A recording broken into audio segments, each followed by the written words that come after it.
The morning of my grandmother's funeral, my sister was already sitting in the chair Grandma had promised would be mine.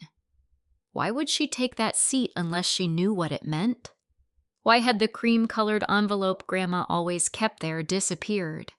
And why did my sister lean over and whisper, "Grandma changed her mind. Don't embarrass yourself in front of everyone"?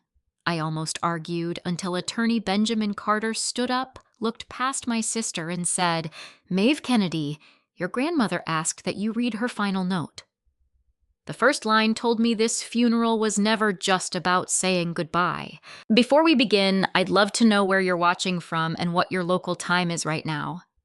If stories about family truth and quiet justice speak to you, I'd be grateful if you'd subscribe and join me for the rest of this journey.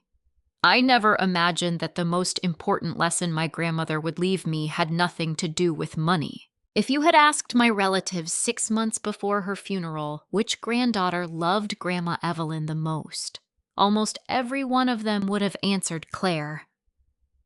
She was polished, outgoing, and impossible to ignore. Claire Kennedy, my older sister by 3 years, had spent nearly 2 decades building a successful career as a public relations director. She understood something I never truly mastered. People rarely remembered who did the work. They remembered who told the story. I was different. At 38, I worked as an estate planning paralegal for one of the oldest law firms in Columbus, Ohio. My job wasn't glamorous. Most people had no idea what an estate planning paralegal actually did. I spent my days organizing wills, trusts, powers of attorney, healthcare directives, probate filings, and endless supporting documents. My responsibility wasn't making legal decisions. That belonged to the attorneys. My job was making sure every document could withstand questions years later. Every signature had to match. Every date had to make sense. Every amendment had to be traceable. The attorneys often reminded new clients of something I had heard hundreds of times. Families don't argue over what happened.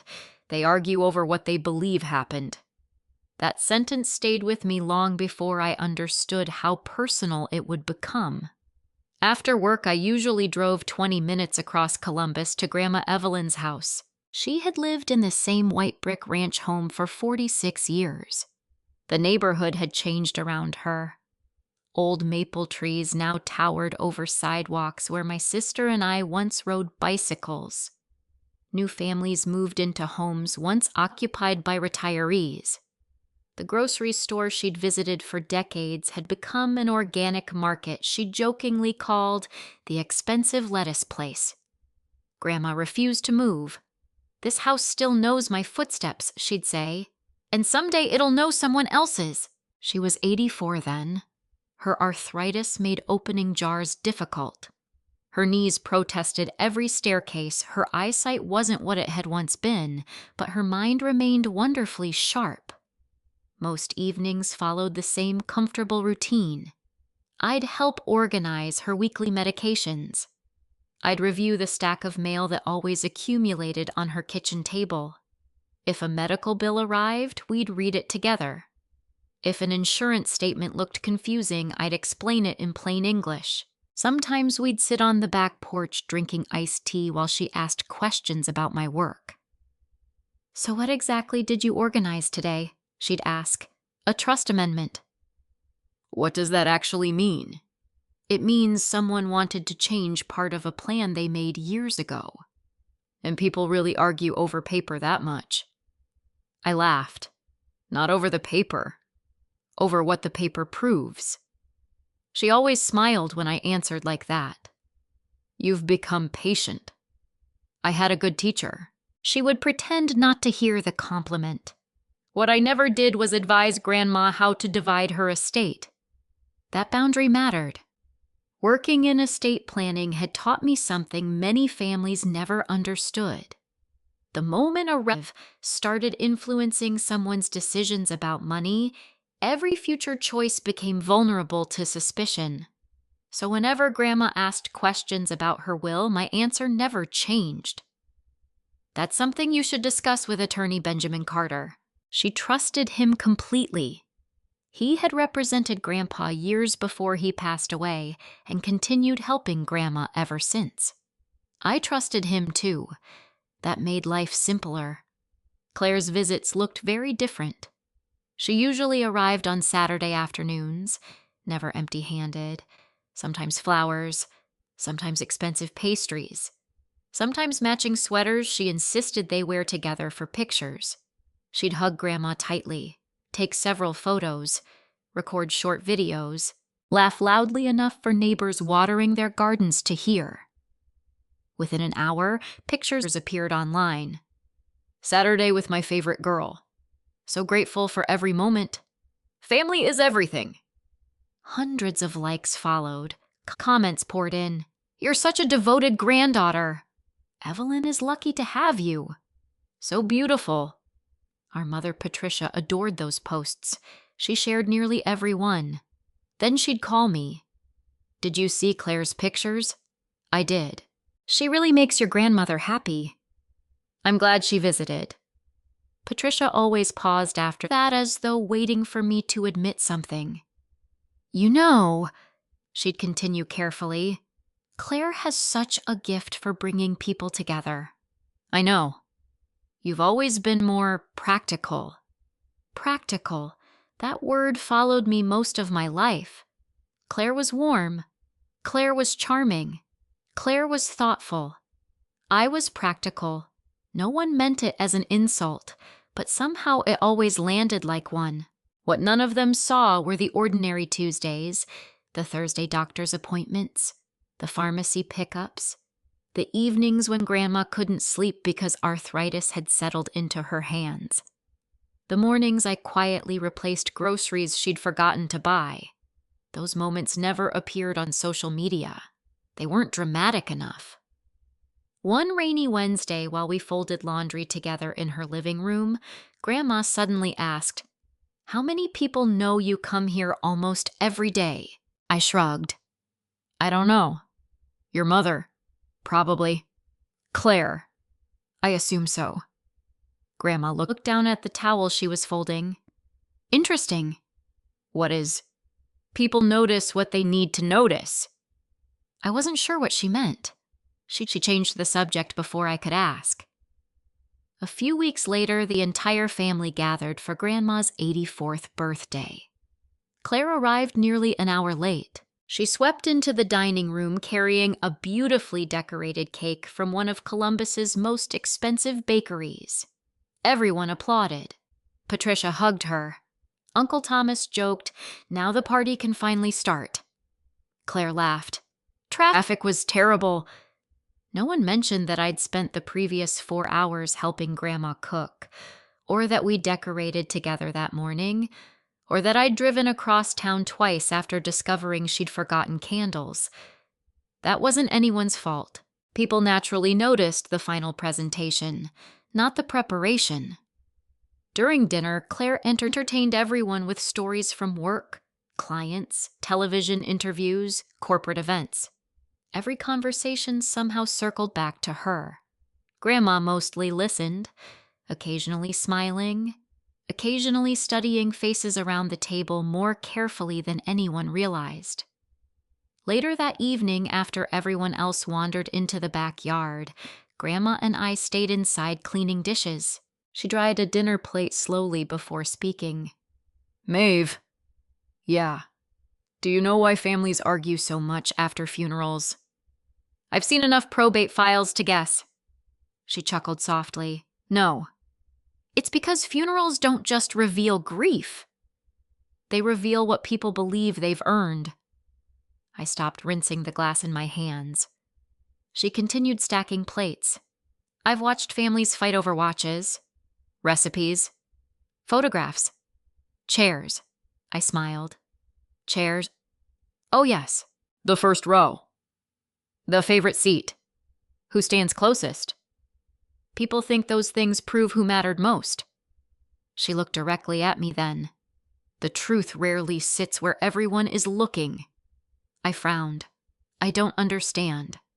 You don't need to. Not yet. She carried the dishes into the cabinet before adding one final sentence that stayed with me long after I drove home. "When my time comes," she hesitated. "The front chair beside me belongs to the person who stayed when nobody was watching." I stared at her. "Grandma?" She smiled as though she'd revealed nothing unusual. "I just wanted you to know." I assumed she meant it emotionally, a symbolic way of saying thank you. Nothing more. I never imagined she'd already been planning something far bigger than a seat at her funeral. That night, just after 11, my phone rang. Grandma almost never called that late. Her voice sounded steady, not frightened, not sick, just unusually serious. "Maeve, I'm sorry to wake you." "You didn't. Can you come by first thing tomorrow morning?" "Of course. Is everything okay?" There was a long silence. Then she said something that instantly erased every trace of sleep from my mind. "I think someone has started preparing for my funeral before I'm even gone." I barely slept that night. Grandma Evelyn wasn't the type of person who panicked. She had lived through the loss of her husband, raised 2 children, survived cancer in her 70s, and managed every challenge with the same quiet composure. If she called close to midnight asking me to come over first thing in the morning, she wasn't being dramatic. Something had genuinely unsettled her. I arrived at her house just after 8. The autumn air carried the first hint of cold, and the maple tree in her front yard had begun dropping bright red leaves across the driveway. Normally, Grandma would already be on the porch with a mug of coffee. That morning, she was waiting inside. She opened the front door before I could knock. "I already made coffee." "You look tired," I said. "I didn't sleep much." She wasn't pale or sick. She looked disappointed. That somehow worried me even more. We sat at the kitchen table where we'd shared hundreds of ordinary conversations over the years. 2 mugs of coffee steamed between us. For several minutes, neither of us spoke. Finally, she slid a blue accordion folder across the table. "I want you to look at these." I opened the folder carefully. Inside were copies of documents, not legal documents, utility bills, property tax statements, insurance renewals, medical appointment summaries. At first glance, nothing looked unusual. "What am I looking for?" She smiled faintly. "Exactly." I spent another few minutes flipping through each page. Everything appeared to be there. Nothing seemed altered. Then I noticed something almost no one outside my profession would have paid attention to. The papers were organized by month. Except they weren't. One insurance renewal from June had been placed between documents from April. A property tax receipt from March sat behind July paperwork. The order wasn't random. Someone had removed certain papers and then tried to reconstruct the file. I looked up. "Did you reorganize these recently?" She shook her head. "No." "When was the last time you looked through this folder?" "About 6 weeks ago." "And it wasn't like this?" "No." I continued examining the pages. The folds didn't match. Some copies were crisp. Others showed signs of being handled repeatedly. Nothing had been stolen. Nothing had been forged. But someone had definitely gone through them carefully, slowly, trying not to leave obvious evidence. "Has anyone else had access to this cabinet?" She answered without hesitation. "You, Benjamin Carter." She paused. "And Claire." I stayed silent. Working around estate planning had taught me something equally important as spotting suspicious paperwork. Never accuse someone before understanding the facts. People often noticed a pattern and immediately created a story around it. That was dangerous. Facts first.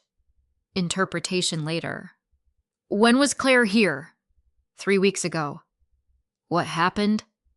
"I fell asleep after lunch." "For how long?" Maybe 45 minutes. You think she went through these? I don't know. And I refuse to assume. That answer sounded exactly like Grandma. She wasn't interested in proving herself right. She wanted to understand what had actually happened. I've been asking myself the wrong question, she continued. I kept wondering whether something was missing. She leaned forward. But now I think the better question is, why would someone look if they weren't sure what they were searching for? That question settled heavily between us. Whoever had opened those folders hadn't simply been curious. They'd been hunting. The only mystery was for what? I closed the folder.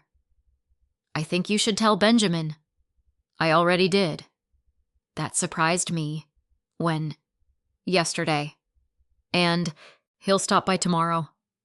I nodded. Good. She studied my face. I knew you'd say that. I'd tell any client the same thing. I know. And Grandma, I hesitated. Don't search for answers yourself. If something is happening, let Benjamin document it properly. She smiled. That's exactly why I called you instead of confronting anyone. The conversation drifted toward lighter topics after that. We talked about Thanksgiving, her favorite apple pie recipe, the neighbor's new puppy. For almost an hour, the strange folder disappeared from my thoughts. Then Grandma stood to refill our coffee. As she passed the hallway, she suddenly stopped. Oh, I almost forgot. She reached into the drawer beneath the telephone table and removed a small black notebook. I'd seen it before. She carried it almost everywhere. I'd always assumed it contained grocery lists or Bible verses. Instead, she placed it gently in front of me. I've started writing things down. I opened it. Each page contained neat handwriting, dates, times, short observations. September 8th, Claire visited. Arrived 1:12 p.m., left 2:03 p.m., September 16th.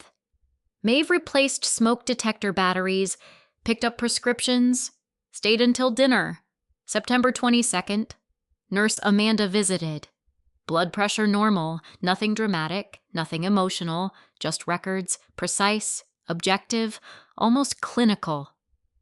I smiled. You've become better at documentation than some law offices. She laughed. I learned from watching you. I turned another page. October 2nd. Claire asked where original house papers were kept. I answered Attorney Carter has copies. Claire seemed disappointed. I stopped reading. Did she really ask that? Grandma nodded. Very casually. Like she was making conversation. What exactly did she say? She asked whether I'd ever considered keeping everything in one place at home. And then I said Benjamin already had everything important. She smiled and changed the subject. I felt a small knot tighten in my stomach. Again. Nothing illegal, nothing criminal, nothing that proved bad intentions. People asked strange questions all the time, still. Questions mattered, especially when they formed patterns. Grandma noticed me thinking. You're doing it. What? Trying to solve something. I smiled sheepishly. Occupational hazard. She reached across the table and gently touched my hand. I don't want you solving anything. I want you remembering something. What? The truth doesn't become stronger because we're angry. It becomes stronger because we protect it. That sentence sounded exactly like something she'd spent years learning. Around noon, Attorney Benjamin Carter arrived. He was in his early 60s, soft-spoken with silver hair, and the kind of calm confidence that only came from decades of practice. He greeted Grandma warmly before turning toward me. I hear you've already spotted the filing issue. It looks like someone reviewed the documents, but nothing appears missing. Benjamin nodded. That's my impression, too. He sat down and removed a legal pad. Evelyn, I'd like permission to collect every original estate-related document today. She answered immediately. You have it. We'll store everything in our firm's fireproof archive. No one, including family members, will need to handle originals again. Grandma looked visibly relieved. Benjamin continued. I also recommend documenting visitors. Grandma smiled. I've already started. She handed him the little notebook. He read several pages, then looked at me. This is excellent. Grandma chuckled. I had a good teacher. Benjamin slipped the notebook into a document envelope. I'll scan every page and return the original tomorrow. Before leaving, he walked with me toward the front door. Quietly, so Grandma couldn't hear, he said, I don't think anyone has done anything illegal. I agree. But someone is asking questions they don't need answered. He nodded. And that's exactly why documentation matters. As I stepped onto the porch, something across the street caught my attention. A delivery van had just pulled away. Nothing unusual, except Grandma's doorbell camera blinked as it finished recording. For some reason, I found myself staring at the small device mounted beside the front door. I'd seen it hundreds of times. That afternoon, it suddenly felt important. When I looked back toward the living room window, Grandma was watching it too. She caught my eye through the glass, then quietly pointed toward the camera before mouthing 4 simple words. It remembers everything.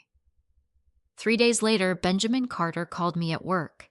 His voice was calm, but his first sentence made every conversation from that morning suddenly feel much more significant. Maeve, I think your grandmother was right to start keeping records. Benjamin Carter didn't explain anything else over the phone. Can you come by my office after work? He asked. I'd rather discuss this in person. My stomach tightened. Is Grandma okay? She's fine. This isn't a medical issue. It concerned something she wanted documented. That was enough to occupy my thoughts for the rest of the afternoon. I tried focusing on probate files sitting on my desk, but every client name blurred together. My supervisor noticed my distraction and suggested I leave a little early. By 5 o'clock, I was walking into Carter and Lowell Attorneys at Law, a brick building that had stood downtown for more than 70 years. Benjamin greeted me in the conference room. On the polished oak table sat a laptop, a yellow legal pad, and several printed photographs. He didn't waste time. Evelyn asked me to review some things after our meeting. What kind of things? The timeline of visitors. He slid the photographs toward me. They weren't family pictures. They were screenshots from Grandma's doorbell camera. Each image contained a date and timestamp. September 8th. Claire arriving at 1:12 p.m. September 8th. Claire leaving 51 minutes later. September 15th. Maeve arriving with grocery bags. September 15th. Maeve leaving 4 hours later. September 22nd. Home healthcare nurse Amanda Collins arriving. October 2nd. Claire again. October 6th. Physical therapist. October 11th. Maeve replacing smoke detector batteries. Benjamin folded his hands. Nothing unusual individually. No. But look at the pattern. I studied the pages more carefully. Every one of Claire's visits lasted less than an hour. Most were between 40 and 60 minutes. Mine averaged 3 to 5 hours. The nurses' visits matched their billing records almost exactly. Everything lined up. So, Benjamin turned the laptop toward me. I asked Evelyn whether she wanted me to compare these timestamps with something else. What? He clicked open another folder. Social media posts. Claire's social media posts. The first picture showed Claire holding Grandma's hands while both smiled at the camera. Caption, spent the entire afternoon with the woman who taught me everything. Benjamin enlarged the timestamp. Posted 5:42 p.m., taken 1:24 p.m. doorbell footage showed Claire leaving at 2:03 p.m. entire afternoon. 49 minutes. Another picture. Claire reading a novel beside Grandma. Caption: nothing matters more than slowing down for family. Metadata showed the photograph had been taken 23 seconds before Claire walked out the front door. Another: Claire carrying grocery bags. Caption: making sure Grandma never has to worry about errands. Benjamin quietly slid another document toward me. It was the grocery receipt. Paid with my debit card, 2 hours before Claire arrived. I let out a slow breath. This is... He finished the sentence for me. Misleading. Not illegal, not fraud, not enough to bring into a courtroom, but enough to create a false impression inside a family. He closed the laptop. Evelyn asked me a question yesterday.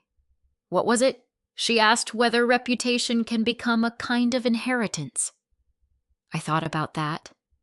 It sounded exactly like something Grandma would ask. Benjamin continued. She wasn't concerned about her estate. She was concerned about history. Those aren't always the same thing. That sentence stayed with me. History, not property. Grandma had spent decades building relationships, sharing holidays, raising children, supporting neighbors. If enough people repeated the wrong version of those years, eventually the story itself could become the inheritance. And Claire, whether intentionally or not, was becoming the author. I don't think Claire is trying to steal money, I said carefully.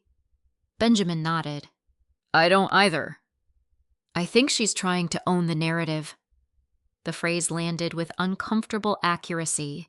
Claire had worked in public relations her entire adult life. She understood perception better than almost anyone I knew. She instinctively recognized that people believed what they repeatedly saw. A photograph, a caption, a smiling granddaughter.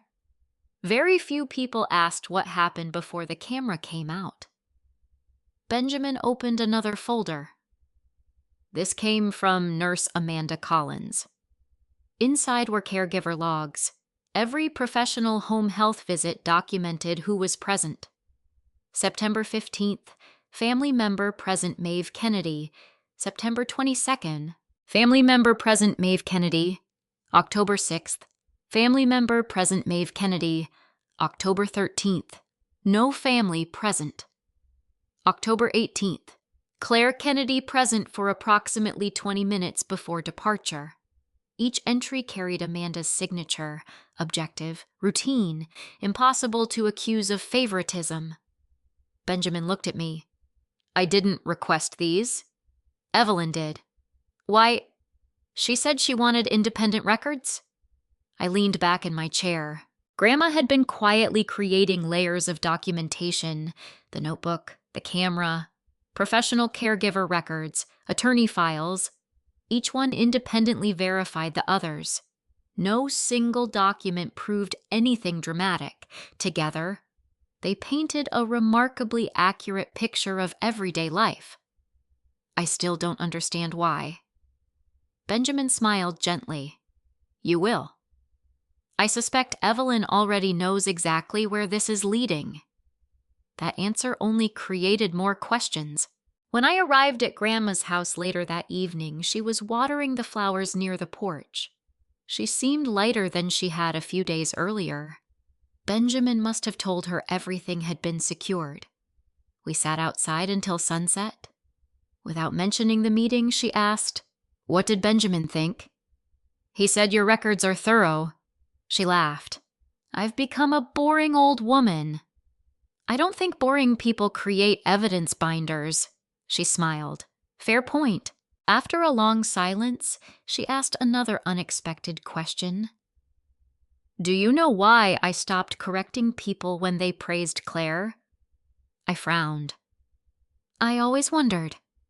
She placed the watering can beside her chair. "Because correcting them would only start an argument.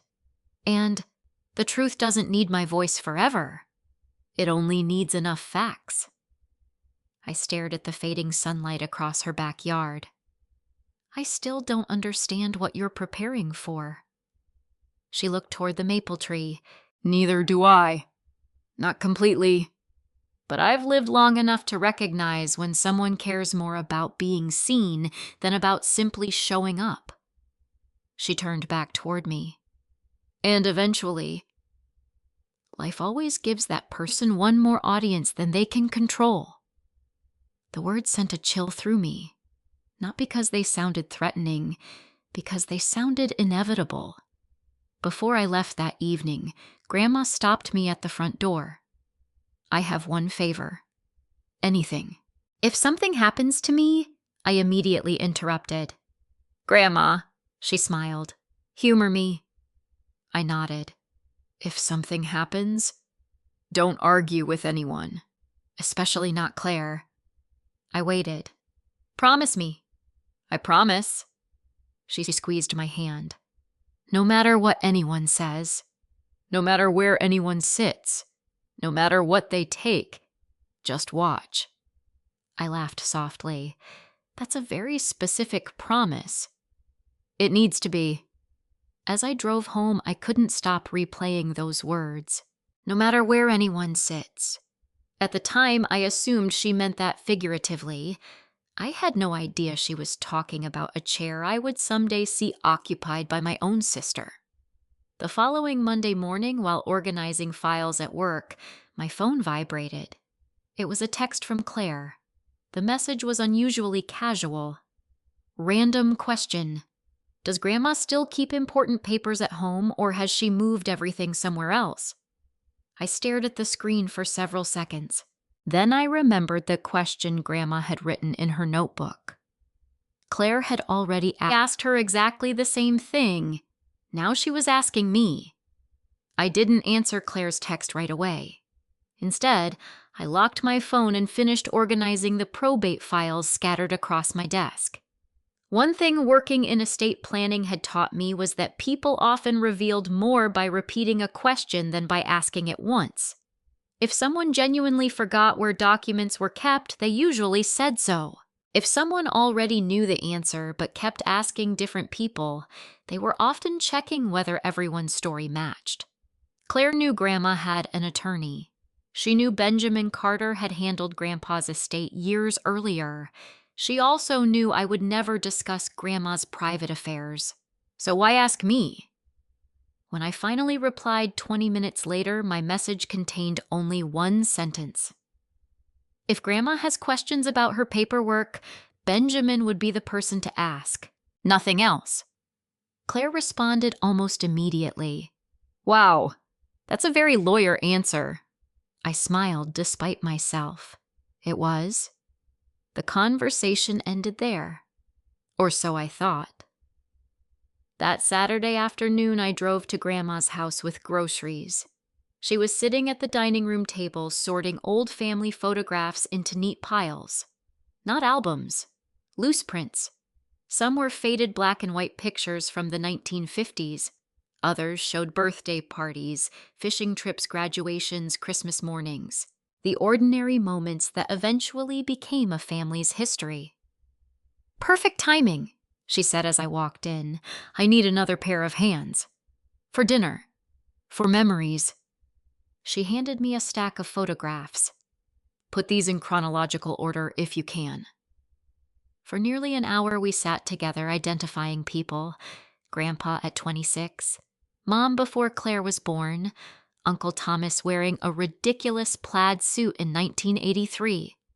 Every few minutes, Grandma laughed at something she'd forgotten. Then she picked up a photograph of Claire and me as children. I couldn't have been older than 8. Claire was 11. We stood in matching yellow raincoats holding carved pumpkins on Grandma's front porch. I remember this Halloween, Grandma said. You two argued over who got the bigger pumpkin. I laughed. I don't even remember why. I do. She turned the picture over. I made you switch. So each of you carried the other's pumpkin. Neither one of you complained after that. I smiled. That sounds surprisingly mature. It lasted about 12 minutes. We both laughed. Then Grandma became quiet. She traced the edge of the photograph with one finger. You know, Claire wasn't always so concerned with appearances. I looked up. What changed? She took a long time answering. Success. That wasn't the response I'd expected. When she was younger, Grandma continued, Claire wanted people to like her. Now she wants people to admire her. Those are very different things. I thought about Claire's career. Public relations, corporate branding, executive image consulting. She spent every day helping companies shape public perception. Maybe somewhere along the way she'd started applying those same skills to her own life. Grandma gently returned the picture to its pile. I don't think Claire lies because she's cruel. She edits. She trims away anything ordinary.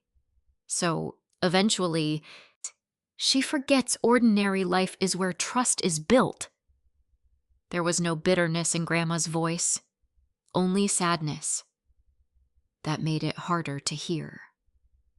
After we finished sorting photographs, she disappeared into her bedroom. When she returned, she carried a cream-colored envelope.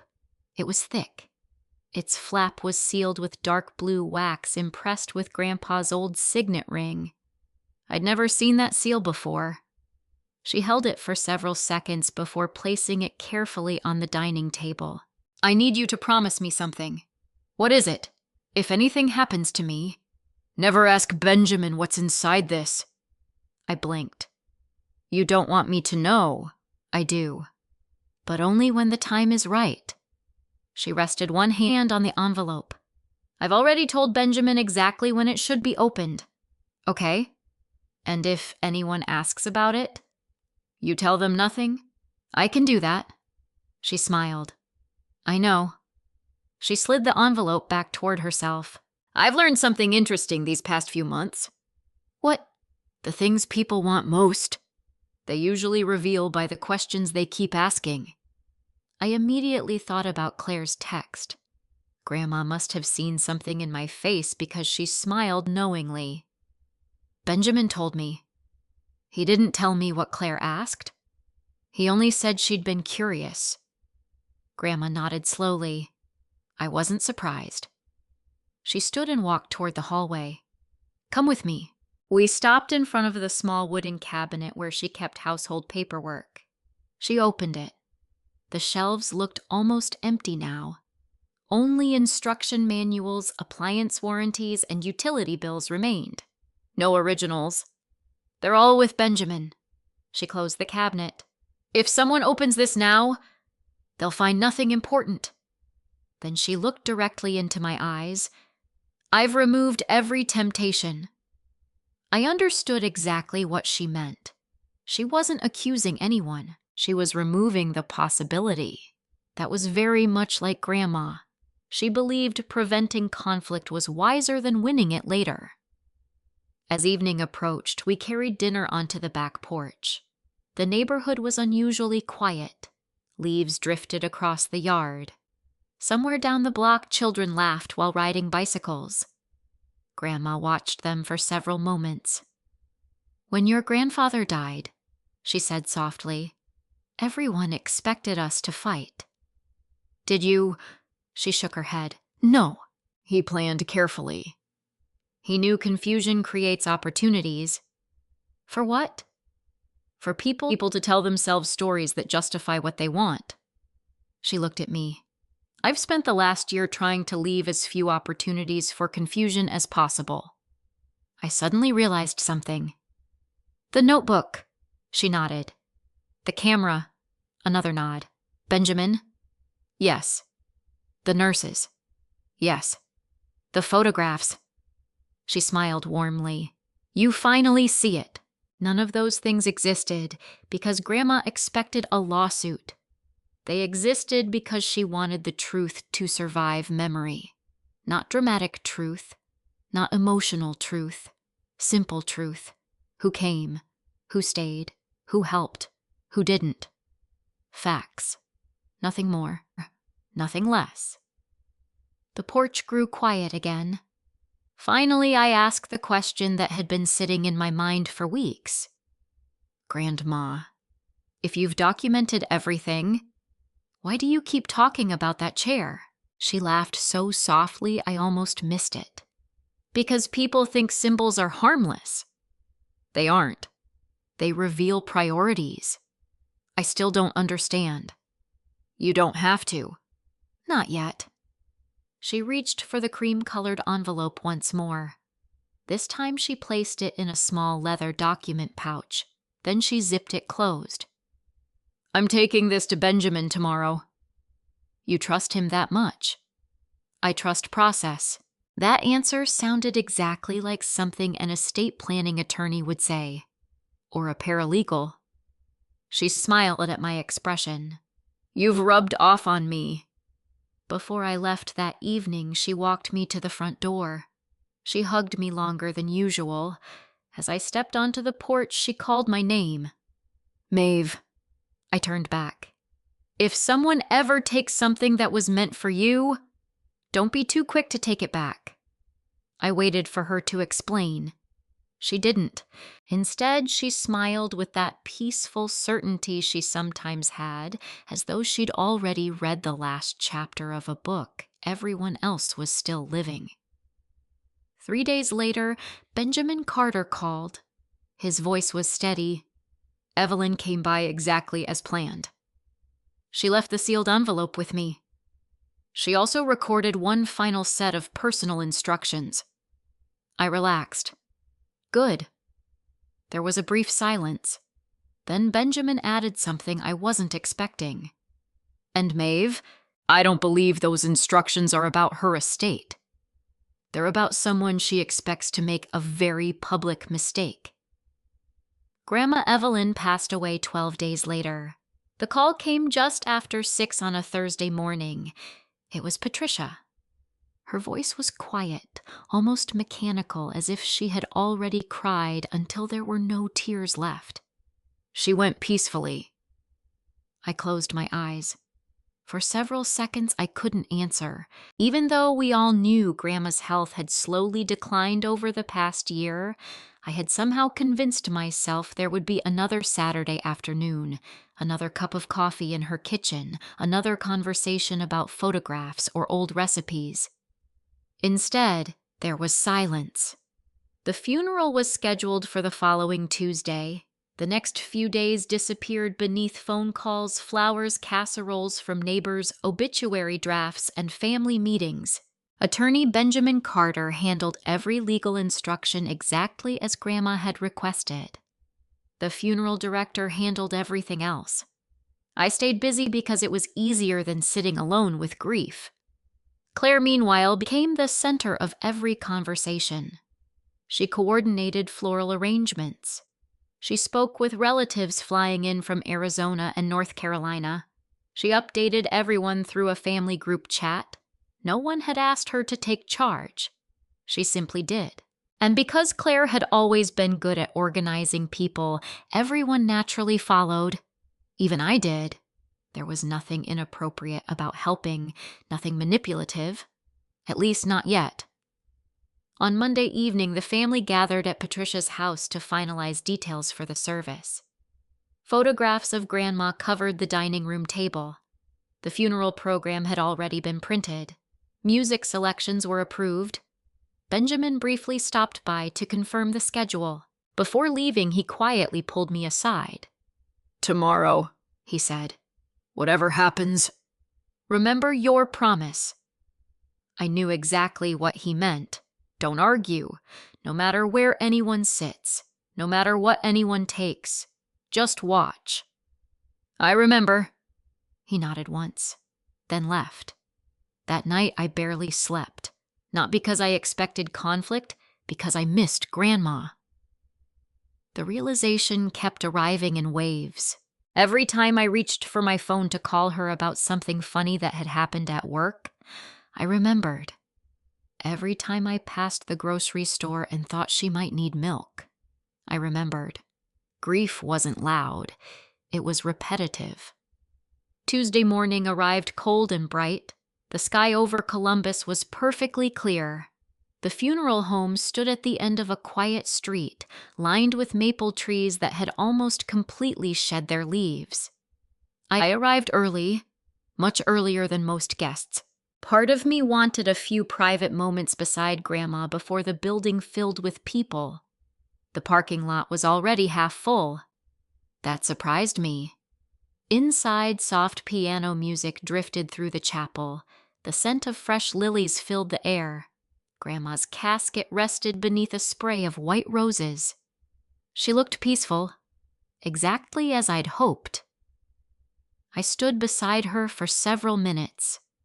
No words, just silence. Eventually, I looked toward the first row. There it was, the chair, the seat immediately beside the casket, a simple wooden chair with ivory upholstery. Nothing about it appeared special. No ribbon, no reserved sign, nothing to tell anyone it mattered. Only Grandma and I had ever spoken about it, or so I believed. I took one slow breath and began walking toward it. Then I stopped. Claire was already sitting there. She wore a tailored black dress with a pearl necklace Grandma had given her years earlier. Her posture was perfect, hands folded neatly in her lap. Several relatives were already speaking quietly with her, as though that seat had always belonged to her. She looked up. Our eyes met. Then she smiled, not warmly, confidently. I walked closer. "Morning." "Morning," she answered. I glanced at the empty chair beside her. "You're here early." "So are you." For a moment, neither of us spoke. Then Claire leaned slightly toward me so no one else could hear. "I figured you'd notice." "Notice what?" She gently brushed imaginary lint from her sleeve. "The seating." I looked directly at her. Grandma once told me," she interrupted before I finished. "I know." My heartbeat slowed. "You know." She nodded. "She mentioned that chair to me too. That wasn't possible, or at least I didn't believe it. Grandma had never hinted that she'd shared those conversations with anyone else." Claire smiled sympathetically. "People change their minds, Maeve." "I'm sorry if she never told you." The words landed harder than I expected. Not because I believed them, because for one brief second, I wanted to. Grief has a strange way of weakening certainty. I almost asked another question, almost challenged her. Then Benjamin's voice echoed inside my head. "Remember your promise. Don't argue." I looked at the chair once more, then quietly stepped back. "It's fine," I said. Claire looked almost surprised. "I appreciate that." Behind us, Patricia approached. "I'm glad you girls worked that out." Worked what out? There had been no conversation, only surrender. Or so everyone believed. I moved to the second row without another word. As more relatives arrived, I noticed something else. Several of them naturally greeted Claire first. They hugged her, thanked her for organizing everything, complimented the flowers. One cousin even whispered, "Grandma would have loved seeing you sitting there." Claire smiled graciously. "Thank you. I simply listened. Not because it didn't hurt, because I'd made a promise." The service began. The minister spoke beautifully about Grandma's kindness, her resilience, her faith. Friends shared stories. Neighbors laughed through tears, remembering the cookies she delivered every Christmas. Claire gave a short tribute. She spoke well, very well. Too well, perhaps. Every sentence sounded polished, every pause perfectly timed. Anyone who didn't know us would have believed she had spent every afternoon at Grandma's side. I kept my eyes on the casket, not on Claire, not on the audience, only on Grandma, because somehow I felt she'd already known this would happen. The service ended with a moment of silence. The minister thanked everyone for coming. People slowly began standing. Some reached for tissues, others embraced quietly. Then attorney Benjamin Carter rose from the front pew. He carried a slim leather folder. His expression was calm, professional. "Before we conclude," he said, "Mrs. Evelyn Kennedy left specific written instructions regarding today's service." The room immediately fell silent. Benjamin continued. "She requested that one final note be read aloud." Claire stood halfway from her chair. "I can read it." Benjamin looked at her politely. "No." One word. Nothing more. Claire froze. Benjamin opened the folder. Evelyn was very clear. He looked across the chapel. His eyes found mine. "Maeve Kennedy, your grandmother asked that you and only you read her final message." Every face in the room turned toward me. Claire slowly sat back down. For the first time that morning, her confidence disappeared. I walked toward Benjamin with unsteady hands. He placed a cream-colored envelope into my palms. Dark blue wax. Grandpa's old signet seal. The very envelope I'd watched Grandma seal in her dining room, untouched. Exactly as she'd left it. I looked instinctively toward the chair Claire occupied. There was no envelope there. Only then did I realize something. Whatever Claire believed she had taken, it had never been this. Benjamin leaned closer and spoke so quietly only I could hear. "Read the first paragraph. Then stop." I broke the seal, unfolded the thick stationery, and read the first line. "If someone else is sitting in the place I promised you, let them stay there. They're about to tell everyone exactly who they are." For several seconds, I couldn't speak. The words blurred as tears filled my eyes. Not because they were sad, because they sounded exactly like Grandma. Gentle, patient, certain. I swallowed hard before reading the first paragraph aloud. "If someone else is sitting in the place I promised you, let them stay there. They're about to tell everyone exactly who they are. The chair was never your inheritance. It was simply the easiest temptation to place in front of someone who confuses recognition with love." Silence settled over the chapel. No one moved. No one coughed. Even the children sitting near the back seemed unusually still. I lowered the paper, remembering Benjamin's instruction. "Read the first paragraph. Then stop." He stepped forward beside me.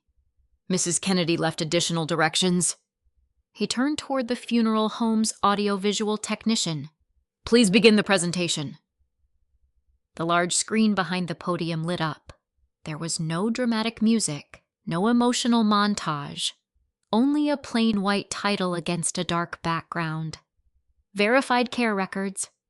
Several relatives exchanged puzzled looks. Claire remained perfectly still in the front row. Benjamin addressed the room. "Evelyn Kennedy spent the final year of her life creating a factual record of her daily care. She instructed me not to present opinions, only documentation." The first slide appeared. A simple calendar. Every day of the previous 12 months, different colored marks filled each square: blue, green, gray. Benjamin explained each category. Blue indicates family caregiving. Green indicates professional medical visits. Gray indicates independent service providers. Nothing else? No names? Just colors. Then the second slide appeared. The names were added. Blue entries overwhelmingly belong to one person. Maeve Kennedy, September 15th. Medication review, 4 hours. September 22nd. Transportation to cardiology appointment, 3 hours. October 6th. Physical therapy follow-up, 5 hours. October 18th. Grocery shopping and meal preparation, 4.5 hours. November, December, January, month after month. The pattern barely changed. Benjamin continued calmly. These records were verified using appointment schedules, pharmacy receipts, caregiver logs, and personal calendars. He deliberately avoided looking toward anyone in particular. No accusation, only facts. Then another slide appeared. Home healthcare documentation nurse Amanda Collins reports. Every official visit listed which family member was present. Again, Maeve Kennedy, Maeve Kennedy, Maeve Kennedy. Occasionally, no family member present, only twice. Claire Kennedy. One visit lasted 23 minutes. The other lasted 19. No commentary accompanied the records. None was necessary. A murmur quietly spread through the room. I heard someone whisper, "I thought Claire practically lived here." Another answered softly, "So did I." Benjamin waited until the room settled. Then he advanced to the next section. Mrs. Kennedy also asked that I present visitor records independently verified through her residential security system. Doorbell camera timestamps appeared. Date, arrival, departure, nothing more. September 8th, Claire Kennedy arrived 1:12 p.m., departed 2:03 p.m. October 2nd, Claire Kennedy arrived 12:41 p.m., departed 1:27 p.m. October 21st, Maeve Kennedy arrived 5:58 p.m., departed 9:46 p.m. December 4th. Maeve Kennedy arrived 4:57 p.m., departed 10:18 p.m. Again, no opinions, just time. Across the aisle, Uncle Thomas slowly removed his glasses. He stared at the screen longer than anyone else. "I never knew," he whispered. Patricia covered her mouth. She wasn't crying. She looked confused, as though two versions of the last year were colliding inside her head. Benjamin spoke again. "Evelyn specifically instructed that no one should be embarrassed by these records. They are not intended to shame. They are intended to preserve accuracy." Those words mattered. Grandma hadn't collected evidence to humiliate anyone. She had collected it because memory is fragile. Perception changes, facts remain. The next slide surprised even me. It contained screenshots from Claire's social media posts. Benjamin didn't criticize them. Instead, each image appeared beside the corresponding doorbell timestamp. Photo uploaded, spent the afternoon with Grandma. Verified visit 51 minutes. Photo uploaded. We talked for hours. Verified visit 46 minutes. Photo uploaded, making sure Grandma never worries about errands. Beside it appeared the grocery receipt. Paid with my debit card. 3 hours earlier. A low murmur spread across the chapel again. No one sounded angry, only surprised. The contrast spoke for itself. Claire finally stood. "This doesn't tell the whole story." Benjamin nodded respectfully. "You're correct. It doesn't. It tells only the portions that Mrs. Kennedy personally verified." Claire looked around the room. "I never claimed Maeve wasn't here." "No," Benjamin answered calmly. "But Evelyn believed people had reached conclusions based on incomplete impressions." Claire's shoulders stiffened. "I loved Grandma." Benjamin's expression softened. "I have never questioned that." Neither had Grandma. That distinction changed everything. The room had expected a dramatic confrontation. Instead, there wasn't one. Benjamin never accused Claire of exploiting Grandma. He never suggested she wanted money. He simply separated love from image. Those weren't necessarily the same thing. He opened another folder. This next document was handwritten by Evelyn approximately 3 months before her passing. He projected a scanned notebook page onto the screen. Grandma's familiar handwriting filled the page. "People keep thanking Claire for taking such good care of me. I never correct them. Not because they're right, because I don't want my last years spent arguing over credit. The truth already knows where it lives." My throat tightened. Patricia quietly began crying. Not loud sobs, small guilty tears. Benjamin continued.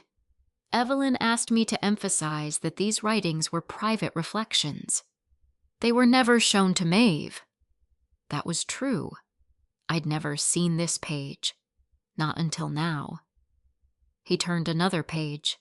Another dated entry. Today, Claire asked where my original house papers were. Maeve told me long ago never to keep important originals at home. She still doesn't know I followed that advice. Several people looked toward me. I simply stood there. Benjamin closed the notebook. There is one final matter before we conclude. He paused.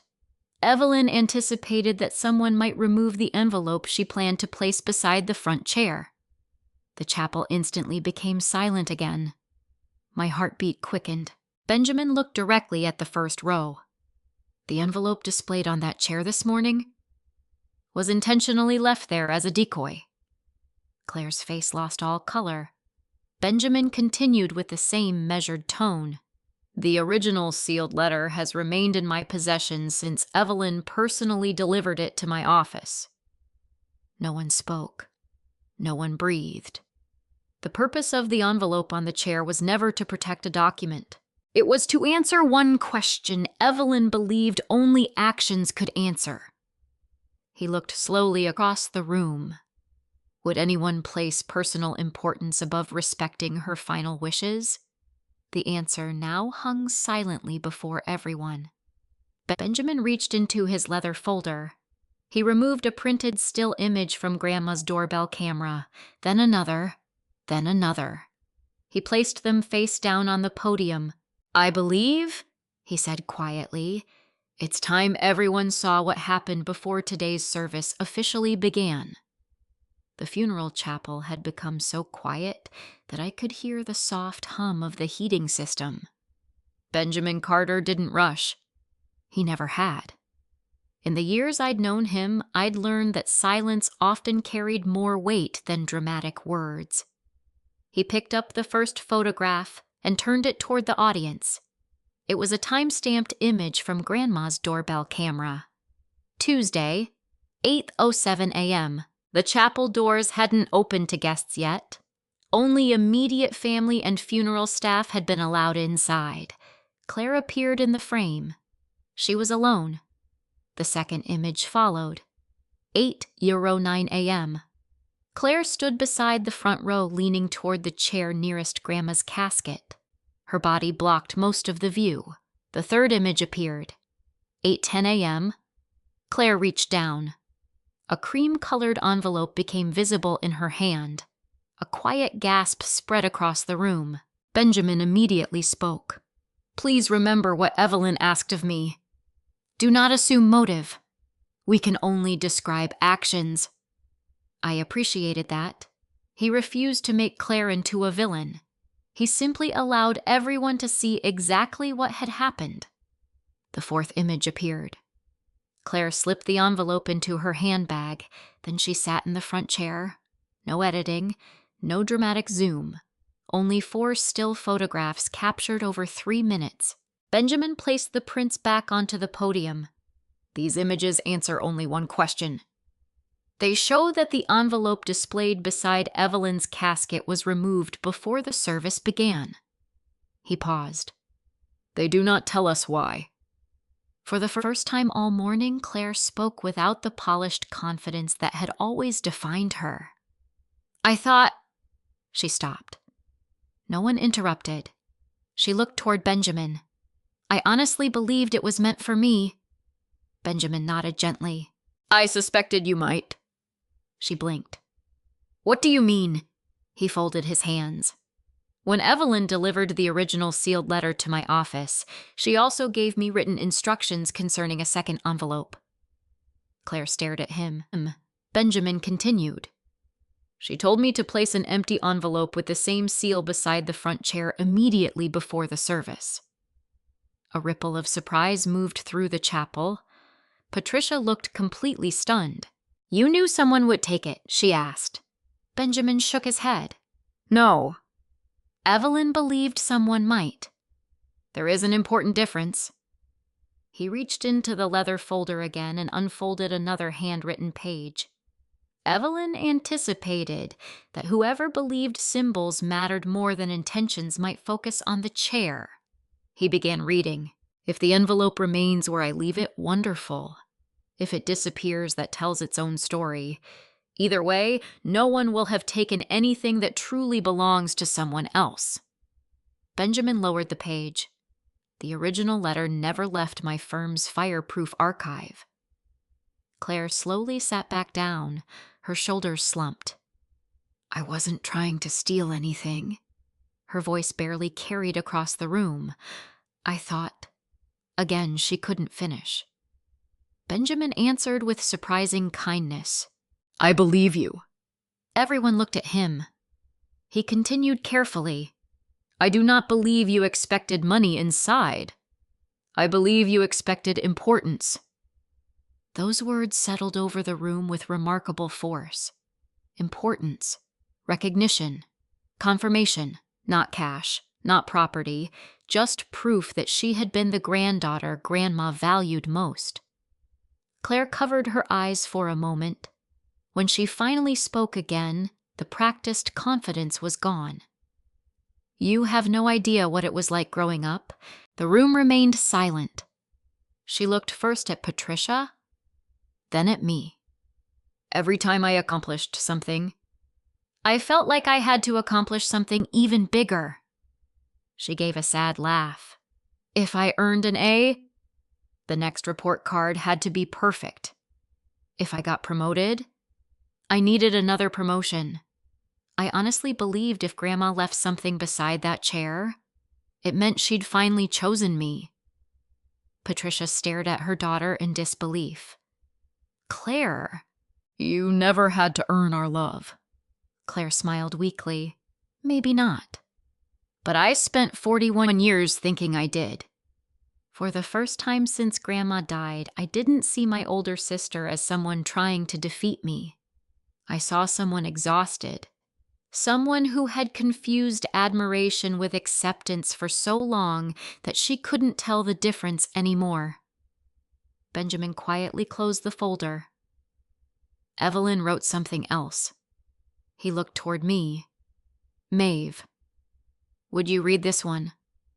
I nodded. My hands trembled slightly as I unfolded another page. Grandma's familiar handwriting greeted me once again. Claire has always believed love arrives with applause. Maeve has always believed love arrives with presents. Neither girl was born believing those things. Adults taught them. The words hit Patricia like a physical blow. She whispered, "Oh my God." I continued reading. If Claire reaches for the envelope, I hope no one hates her. I hope they ask why she believed she needed it. I stopped. There was nothing accusatory in Grandma's writing. No anger, no resentment, only heartbreaking understanding. Patricia buried her face in her hands. I did that. No one answered. I praised what people could see. I thanked Claire for organizing. I thanked Claire for hosting. I thanked Claire for speaking. She looked toward me, and I expected you to keep helping because you always did. I felt tears welling in my own eyes. She wasn't wrong. I had become dependable. Claire had become visible. Somewhere over the years, our family had rewarded visibility and quietly depended on reliability. Neither role had been healthy. Benjamin allowed the silence to settle before speaking again. Evelyn's estate has already been distributed according to her will.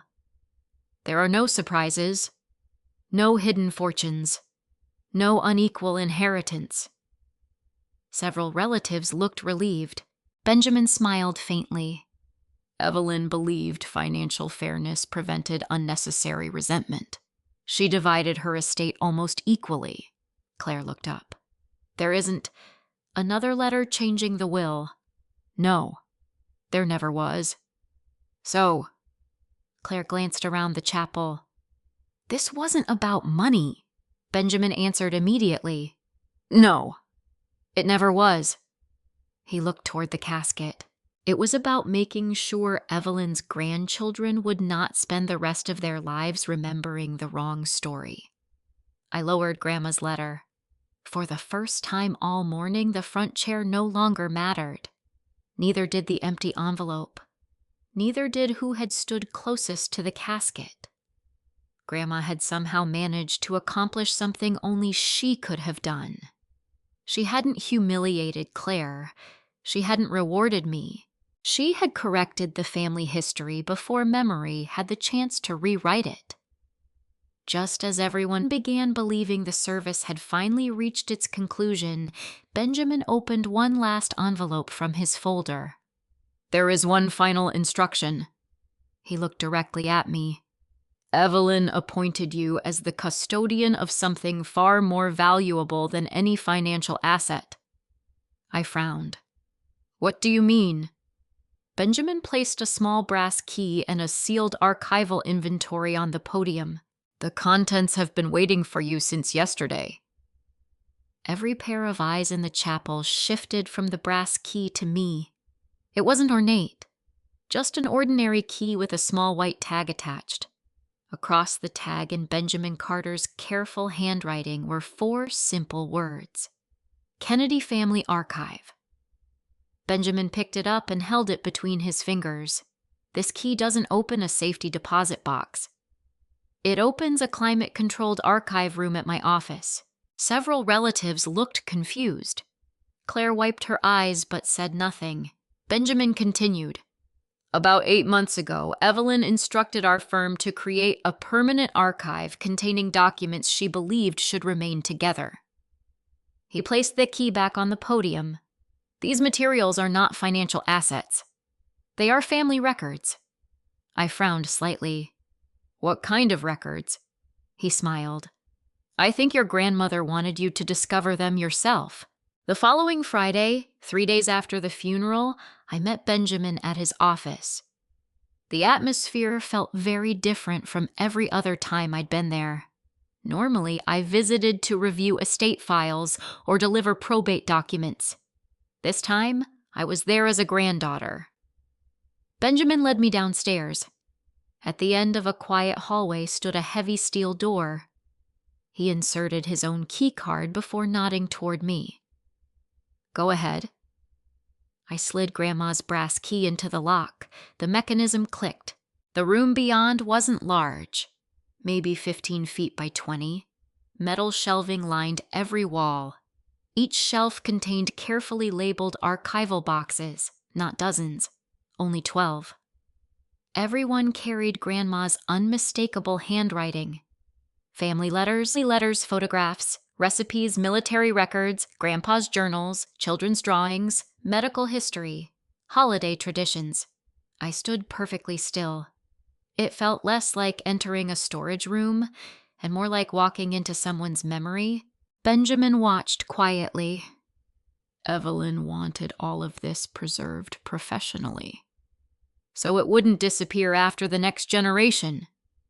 He handed me a typed inventory. Every box had already been cataloged, humidity-controlled, digitally scanned, cross-referenced. I laughed softly through my tears. This is exactly something she'd do.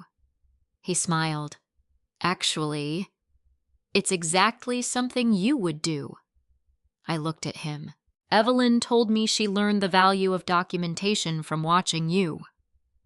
That sentence hit me harder than I expected. For years, I'd believed Grandma appreciated my help. I hadn't realized she'd quietly adopted my habits. The archive wasn't just preserving family history. It reflected how we'd spent countless evenings together. Patiently, carefully, without anyone noticing. Benjamin walked toward the final shelf. One archival box sat apart from the others. Its label read, "Personal Instructions." He lifted it onto the table. "This one belongs only to you." Inside were several sealed envelopes. Each carried someone's name. Patricia, Claire, Uncle Thomas, even me, Benjamin explained. Evelyn didn't want these read publicly. She believed some conversations should remain personal. I picked up the envelope addressed to me. My hands suddenly felt unsteady again. Inside was a handwritten letter. Not long, only 3 pages. It began simply, "Dear Maeve, if you're reading this, then Benjamin has already shown you the archive." I smiled immediately. Of course, Grandma knew exactly how this would happen. She continued, "People often think preserving history means protecting old paper. It doesn't. It means protecting context. One photograph without a story becomes a mystery. One letter without its reply becomes an accusation. One memory without witnesses eventually becomes whatever people need it to be." I stopped reading for a moment. She had just summarized everything she'd tried to teach me. Documentation wasn't about proving people wrong. It was about giving the future enough context to understand the past honestly. Benjamin quietly stepped outside the room to give me privacy. I kept reading. "You have never tried to become the most important person in the room. That is exactly why I trust you with the room that matters most." I couldn't stop crying. Not because I'd received something valuable, because Grandma had seen me, really seen me, for years, without needing applause. When I finally finished the letter, I carefully placed it back inside its envelope. Benjamin returned a few minutes later. "You okay?" I nodded. "I think so." He looked around the archive. "Evelyn made one request of me." "What was it?" "That I remind you this archive belongs to the whole family. You're its custodian, not its owner." I smiled. "That sounds exactly like her." He nodded. "She believed responsibility should never become power." Those words stayed with me long after I left the office. 2 evenings later, Patricia asked if she could come to my house. When she arrived, she looked older than she had only a week earlier. Grief had a way of doing that. We sat at my kitchen table with tea neither of us touched. Finally, she spoke. "I owe you an apology." I remained quiet. "For years." "I thanked you less because I believed you'd always be there." She looked down at her hands. "I worried about Claire.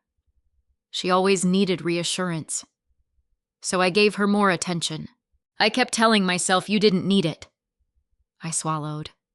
"I did." "I know." Her voice broke. "I know that now." Neither of us pretended an apology could erase decades of habit. It couldn't. But hearing her finally say the words mattered, more than I expected. The following afternoon, Claire called. Not a text, not an email, an actual phone call. "I don't expect you to forgive me," she said. "I don't even know if I deserve it." I listened. She took a deep breath. "I've been thinking about something Benjamin said." "About wanting importance." I waited. I spent so many years trying to look like the perfect granddaughter that I forgot how to simply be one." There was no excuse in her voice, no attempt to defend herself, only honesty, for the first time in years. I closed my eyes.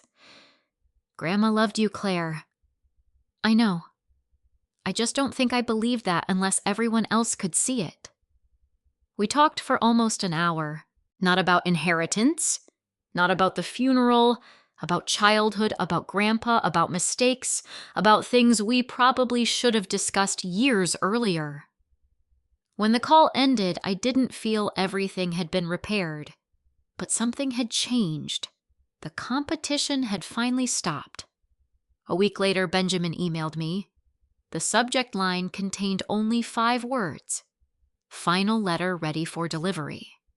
Grandma had written one last note. She'd instructed Benjamin not to release it until every personal letter had been delivered first. Benjamin's message contained only one sentence beneath the attachment notice. Evelyn believed this should be the final page of her family's story, not the first. Benjamin asked if I wanted him to mail Grandma's final letter. I told him no. Some things deserved to be held before they were read. The following Monday, I drove back to his office. He met me in the reception area with the same calm expression he'd worn throughout everything that had happened. Without a word, he handed me a single cream-colored envelope. No wax seal this time. Only my name, Maeve. Nothing else. I thanked him, tucked the envelope into my bag, and drove to the one place where I knew I could hear Grandma's voice most clearly. Her backyard. Patricia had decided not to sell the house immediately. For the time being, it remained exactly as Grandma had left it. The wind chimes still hung beside the porch. The maple tree continued dropping leaves across the grass. Her favorite rocking chair still faced the garden. I sat there alone before opening the letter. The paper crackled softly in my hands. Grandma's handwriting greeted me one final time. Dear Maeve, if you've reached this letter, then everyone has already seen enough truth to make their own choices. That was always my hope. I never wanted an argument after I was gone. I wanted clarity. Arguments create winners and losers. Clarity gives people a chance to grow. I smiled through tears. That was exactly what she had accomplished. No courtroom, no family lawsuit, no dramatic reading of a hidden will. Just truth. Patiently documented, carefully protected, shared only when it could no longer be twisted. I continued reading. I know some people will say I planned too much. Perhaps they're right. But I also know memory changes with time. Stories become simpler. Heroes become perfect. Villains become permanent. Real families are rarely either. I thought about Claire. Before the funeral, I had been angry. After the funeral, I had been vindicated. Now, I mostly felt sad. Grandma had understood something I hadn't. Claire hadn't been driven by greed. She had been driven by a lifelong hunger to feel significant. That didn't excuse her choices, but it explained them. Grandma wrote, "Don't spend your life proving someone else was wrong. Spend it living in a way that no longer requires their permission to know your worth." I folded the page onto my lap for a moment. For years, I had quietly accepted being the dependable one. I told myself I didn't need recognition, but that wasn't entirely true. Part of me had hoped that someday everyone would finally notice. The funeral had given me that recognition. Oddly enough, it no longer felt important because Grandma had already noticed, long before anyone else did. That realization healed something I hadn't realized was still wounded. A week later, Claire asked if we could meet for lunch. Not at a trendy restaurant, not somewhere public. She suggested the small diner Grandpa used to take us to after church. When I arrived, she was already there. No designer handbag, no carefully staged social media photo. Her phone remained face down on the table the entire meal. "I've been seeing a therapist," she said after we'd ordered. I looked up. "I started 2 days after the funeral." I nodded but didn't interrupt. "I realized something." She stirred her coffee absent-mindedly. "I've spent years performing even when nobody asked me to." She gave a small embarrassed laugh. "I honestly don't know who I am when nobody's watching." That sentence stayed with me because it sounded honest, painfully honest. "I'm glad you're talking to someone," I said. "So am I." She hesitated. "I don't expect us to suddenly become best friends." "I don't either. I don't even expect you to trust me." "I don't." She accepted that answer with a slow nod. "I figured." "But," she smiled faintly, "maybe someday we can become sisters again. Not the sisters we'd pretended to be. Real sisters. With boundaries, with honesty, without competition." "I'd like that," I answered. "But it'll take time." "I know." Neither of us tried to rush what came next. Healing wasn't another performance. It couldn't be forced. Over the next 3 months, life settled into a quieter rhythm. Patricia visited me more often. Sometimes we cooked together. Sometimes we sorted through recipes from Grandma's archive. She apologized more than once. Eventually, I asked her to stop. Not because the past no longer mattered, because I wanted our conversations to become about the future instead. Claire volunteered to help digitize old family photographs. She never asked to manage the archive. She never suggested changing Grandma's instructions.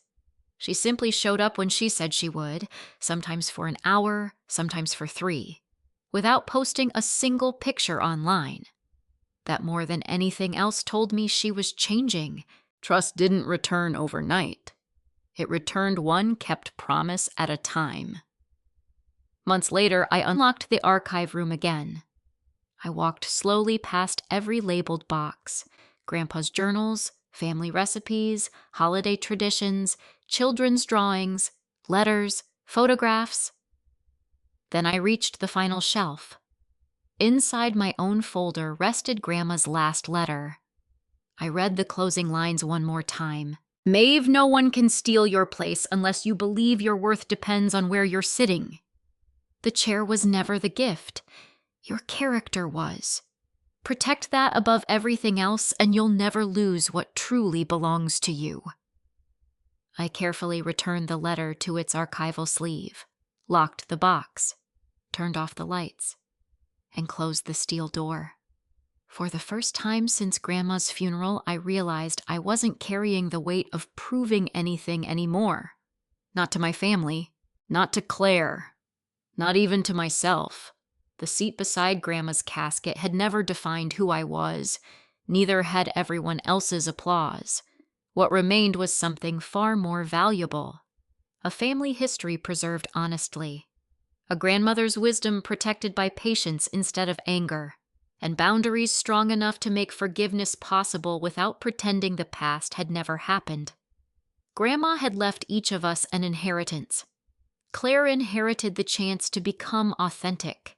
Patricia inherited the courage to admit her mistakes. I inherited the responsibility of protecting the truth.